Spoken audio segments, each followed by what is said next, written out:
Hi friends, ഇന്ന് നമ്മൾ വീട്ടിൽ ഉപയോഗിച്ചുകൊണ്ടിരിക്കുന്ന നിലവിളക്ക് എങ്ങനെയാണ് ക്ലീൻ ചെയ്യുന്നതെന്നാണ് കാണിച്ചു തരാൻ പോകുന്നത്. അപ്പോൾ നിലവിളക്ക് എന്ന് പറഞ്ഞാൽ മഹാലക്ഷ്മിയാണല്ലോ.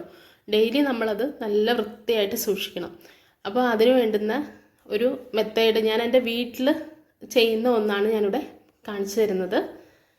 അപ്പോൾ അതിന് ആവശ്യമായിട്ടുള്ള സാധനങ്ങൾ നാരങ്ങ വേണം, പിന്നെ നമ്മുടെ തേങ്ങയുടെ ചകിരി ഉണ്ടല്ലോ, ആ ചകിരിയാണ് ഇതിന് മെയിനായിട്ട് യൂസ് ചെയ്യുന്നത്. അതുപോലെ തന്നെ ഏത് ഡിഷ് വാഷാണ് നമ്മൾ യൂസ് ചെയ്യുന്നത് അത് കുറച്ചെടുക്കണം. ഈ 3 സാധനങ്ങൾ ചേർത്തിട്ടാണ് നമ്മൾ ഈ വിളക്ക് നല്ല ഗോൾഡൻ കളറിൽ മിന്നി തിളങ്ങി കിട്ടും. അപ്പോൾ ഞാനത് എങ്ങനെയാണ് ചെയ്യുന്നതെന്ന് നിങ്ങളെല്ലാവരും ഒന്ന് ശ്രദ്ധിച്ച് നോക്കുക. അപ്പോൾ നമ്മൾ ആദ്യമായിട്ട് അതിലേക്ക് നാരങ്ങയാണ് എടുക്കുന്നത്. നാരങ്ങ നമ്മൾ ഈ എടുത്തിട്ടുള്ള വിളക്കിലും മറ്റു പാത്രങ്ങളും എല്ലാം ഒന്ന് തേച്ച് കൊടുക്കാം. ആദ്യമായിട്ട് ഒരു 5 മിനിറ്റ് അതങ്ങനെ ഒന്ന് വെക്കണം. അപ്പോൾ ഈ പച്ച കളറിൽ ക്ലാവ് പിടിക്കുന്നതിനൊക്കെ നല്ലതാണിത്. അപ്പോൾ ക്ലാവ് പിടിച്ചിട്ടുള്ള പാത്രങ്ങളൊക്കെ ക്ലീൻ ചെയ്യാൻ വളരെ ഈസി ആയിട്ടുള്ളൊരു മെത്തേഡാണ്. അപ്പോൾ എല്ലാ വിളക്കിലും പാത്രങ്ങളിലും ഒക്കെ ഇതൊന്ന് നന്നായിട്ട് അപ്ലൈ ചെയ്ത് കൊടുക്കുക. ഈ വിളക്കൊക്കെ ഞാൻ കുറേ നാളായി ഉപയോഗിച്ചിട്ട്, അതാണ് ഇങ്ങനെ ബ്ലാക്ക് കളറിലും പച്ച കളറിലും ഒക്കെ ഇരിക്കുന്നത്. നമുക്കത് ഈസി ആയിട്ട് ഇപ്പോൾ ക്ലീൻ ചെയ്ത് ഞാൻ കാണിക്കാം.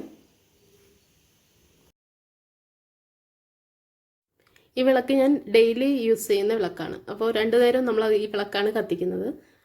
ഇപ്പോൾ ഈ വിളക്ക് ഞാൻ ആഴ്ചയിൽ 1 പ്രാവശ്യം ഇതുപോലെ ചെയ്ത് കൊടുക്കുന്നുണ്ട് കേട്ടോ. അതാണ് ഇപ്പോൾ ഇത് ഗോൾഡൻ കളർ തന്നെ ഇരിക്കുന്നത്. അപ്പോൾ ഇതിൻ്റെ ബാക്കിലുള്ള ഈ ബ്ലാക്ക് കളർ മാറാനും വളരെ ഈസിയാണിത്. നാരങ്ങ ഒന്ന് അപ്ലൈ ചെയ്ത് കഴിഞ്ഞു. ഇനി നമ്മൾ അതിലേക്ക് അടുത്തതായിട്ട് ആ ലിക്വിഡ് നമ്മുടെ വീട്ടിൽ ഉപയോഗിക്കുന്ന ഏത് ഡിഷ് വാഷ് വേണമെങ്കിലും യൂസ് ചെയ്യാം. അതിൽ ചകിരിയിൽ മുക്കിയിട്ട് നമുക്ക് ആ വിളക്കിൽ നന്നായിട്ട് തേച്ച് കൊടുക്കാം. സാധാരണ വിളക്ക് നമ്മൾ എങ്ങനെ തേച്ചെടുക്കും അതേപോലെ നമുക്ക് തേച്ചെടുക്കാം. അപ്പം ഞാൻ എല്ലാ വിളക്കുകളും ഒന്ന് തേച്ചെടുക്കട്ടെ. വിളക്കും പാത്രവും എല്ലാം ഒന്ന് തേച്ചിട്ടുണ്ട്. ഇനി നമുക്കിത് വാഷ് ചെയ്യുന്ന ടൈമാണ്. അപ്പോൾ നമ്മുടെ വിളക്കൊക്കെ നന്നായിട്ട് കഴുകി വൃത്തിയാക്കി വെച്ചിട്ടുണ്ട്. എല്ലാം നല്ലപോലെ മിന്നി തിളങ്ങുന്നുണ്ട്, ഗോൾഡൻ കളറായിട്ടുണ്ട്. അപ്പോൾ ഇനി അടുത്തതായിട്ട് ചെയ്യാൻ പോകുന്നത് ഇതേപോലെ ഒരു ടവൽ അല്ലെങ്കിൽ ഒരു തോർത്തെടുത്തിട്ട് നന്നായിട്ട് തുടച്ചെടുക്കണം. ആ വെള്ളത്തിൻ്റെ അംശമെല്ലാം പോകണം. എപ്പോൾ വിളക്ക് കഴുകിയാലും നമ്മൾ ഇതേപോലെ നന്നായിട്ട് തുടച്ചെടുത്തു കഴിഞ്ഞാൽ വിളക്കിന് നല്ല ഗോൾഡൻ കളറായിരിക്കും. ഇത് കണ്ടില്ലേ, ഇതെല്ലാം നല്ല ഗോൾഡൻ കളറായിട്ട് തന്നെ ഇരിപ്പുണ്ട്. അപ്പോൾ ആഴ്ചയിൽ 1 പ്രാവശ്യം ഇത് ചെയ്താൽ മതി. നമ്മുടെ വീട്ടിലെ വിളക്കൊക്കെ നന്നായിട്ടിരിക്കും. അപ്പോൾ ഇനി ചകിരി വേസ്റ്റാക്കി കളയരുത്. എടുത്ത് കുറച്ച് വെച്ചിട്ട് എല്ലാ ആഴ്ചയിലും 1 പ്രാവശ്യം കഴുകാനായിട്ട് എല്ലാവരും ട്രൈ ചെയ്ത് നോക്കുക. അപ്പോൾ എല്ലാവർക്കും എൻ്റെ വീഡിയോ ഇഷ്ടമായിട്ടുണ്ടെങ്കിൽ ലൈക്ക് ചെയ്യാനും ഷെയർ ചെയ്യാനും സബ്സ്ക്രൈബ് ചെയ്യാനും ഒന്നും മറക്കരുത്. ഫസ്റ്റ് ടൈമാണ് എൻ്റെ ചാനൽ വരുന്നുണ്ടെങ്കിൽ സബ്സ്ക്രൈബ് ചെയ്യാതെ പോകരുതേ.